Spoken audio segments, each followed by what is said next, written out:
एक के बाद एक दो अलग अलग जगहों पर मगरमच्छ के दिखने के बाद हड़कंप की स्थिति बन गई और लोगों में दहशत फैल गई। इसी बात की सूचना वन विभाग की टीम को दी गई, जिसके बाद टीम ने बिना देरी के रेस्क्यू ऑपरेशन चलाया और दोनों मगरमच्छों को सुरक्षित पकड़ लिया। सोने एवं चांदी के आभूषणों की अनुपम श्रृंखला लक्ष्मी नारायण ज्वेलर संपूर्ण हॉलमार्क ज्वेलरी। हमारा पता है मेडिकल कॉलेज के आगे तिली रोड, सागर। मामला दमोह जिले के नोहटा वन परिक्षेत्र और तारादेही परिक्षेत्र से सामने आया।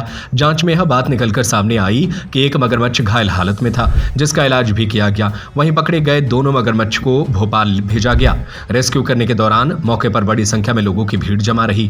बताया जा रहा है कि दमोह जिले के नोहटा वन परिक्षेत्र अंतर्गत व्यारमा नदी के कंसा घाट और तारादेही वन परिक्षेत्र पर बीती शाम मगरमच्छ दिखने की सूचना ग्रामीणों द्वारा सामने आई थी। इसके बाद वन मंडल अधिकारी ईश्वर जरांडे के निर्देशन में वन विभाग अमला अलर्ट हुआ और सफल रेस्क्यू ऑपरेशन कर गुरुवार सुबह अलग अलग स्थान से दो मगरमच्छ को वन विभाग द्वारा अपने कब्जे में ले लिया गया, जिसके बाद अब इन्हें भोपाल भेजा जाएगा। एक मगरमच्छ की लंबाई तकरीबन 12 फुट बताई गई। इस कार्रवाई में सगौनी परिक्षेत्र रेंजर अखिलेश चौरसिया, परिक्षेत्र सहायक नोहटा अब्दुल रशीद समेत और भी कर्मचारियों के सहयोग से मगरमच्छ को सफल रेस्क्यू ऑपरेशन किया गया। इसको लेकर डीएफओ ईश्वर जरांडे ने जानकारी देते हुए बताया कि पहले एक मगरमच्छ की सूचना मिली थी। इसके बाद एक अन्य जगह पर दूसरे मगरमच्छ की भी जानकारी मिली। दोनों का रेस्क्यू किया गया। वहीं उन्होंने कहा कि व्यारमा नदी में पहले भी मगरमच्छों की मूवमेंट और मौजूदगी देखने को मिली है। कल रात में तारादेही परिक्षेत्र के अंतर्गत एक जो है पुलिया पे एक मगरमच्छ आया था, तो कल रात में उसका एक रेस्क्यू किया गया था। इसी प्रकार से आज सुबह भी एक सूचना मिली थी कि नोहटा के पास में ये बैरमा और गुरैया नदी का जो संगम है, वहाँ पे एक घाट पड़ता है कंसा घाट, तो वहाँ पे एक मगरमच्छ आके नदी से बाहर आके बैठा हुआ है। तो हमने तत्काल वहाँ पे भी एक रेस्क्यू टीम भेजी थी, उनके द्वारा उस मगरमच्छ को रेस्क्यू किया गया है। वो जब रेस्क्यू किया गया तो उसको पता चला कि उसको थोड़ी सी चोट थी, तो उसके पश्चात हमने जो है पशु चिकित्सक से उसका ये भी दिखवाया भी उसको, तो वो गंभीर चोट नहीं थी। तो इसके पश्चात हमने उसका परीक्षण करके दोनों मगरमच्छों को भोपाल वन विहार राष्ट्रीय उद्यान में भेजा गया।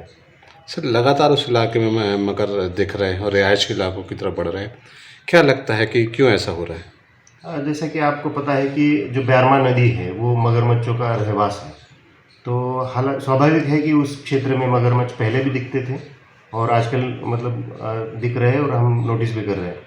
लेकिन जैसे ही कोई मगरमच्छ रहवासी इलाके में आता है, कहीं खेती में आता है और उसकी सूचना जब हमें मिलती है तो हम तत्काल जाके उसका रेस्क्यू कर रहे हैं। और ये भी आपने देखा होगा कि विगत 1-1.5 साल से जितने भी मगरमच्छ हमने रेस्क्यू किए हैं और उनको यहाँ पे ही ना छोड़ते हुए वन विहार भेजा गया है। तो निश्चित रूप से अगर इस प्रकार की घटनाएं होती है तो वन विभाग उसको रेस्क्यू करने का प्रयास कर रहा है। साथ ही लोगों से हमारी हमेशा यही अपील रही है कि जो बैरमा नदी के किनारे मगरमच्छ रहते हैं तो वहाँ पे जाएंगे तो सावधानी बरतें। खासकर बारिश के मौसम में ये घटनाएं ज़्यादा होती हैं, तो उस समय ज़्यादा सावधानी बरतने की ज़रूरत होती है। सर, वन विभाग द्वारा ऐसे कोई चिन्हित स्थानों पर बोर्ड लगाने की कोई प्रक्रिया की गई है जिससे जहां पर मगरमच्छ या अन्य वन्यजीव पाए जाते हैं?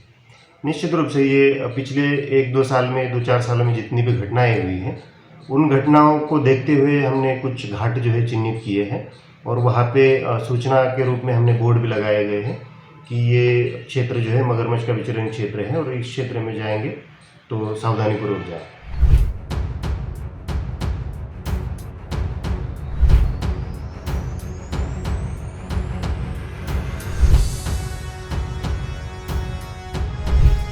दमोह ब्यूरो से शांतनु भारत के साथ मनीष साहू की रिपोर्ट। सोने एवं चांदी के आभूषणों की अनुपम श्रृंखला लक्ष्मी नारायण ज्वेलर संपूर्ण hallmark jewellery, antique, Kundan, polki, Italian jewellery, IGI द्वारा प्रमाणित डायमंड ज्वेलरी एवं राशि रत्न। हमारा पता है मेडिकल कॉलेज के आगे तिली रोड, सागर।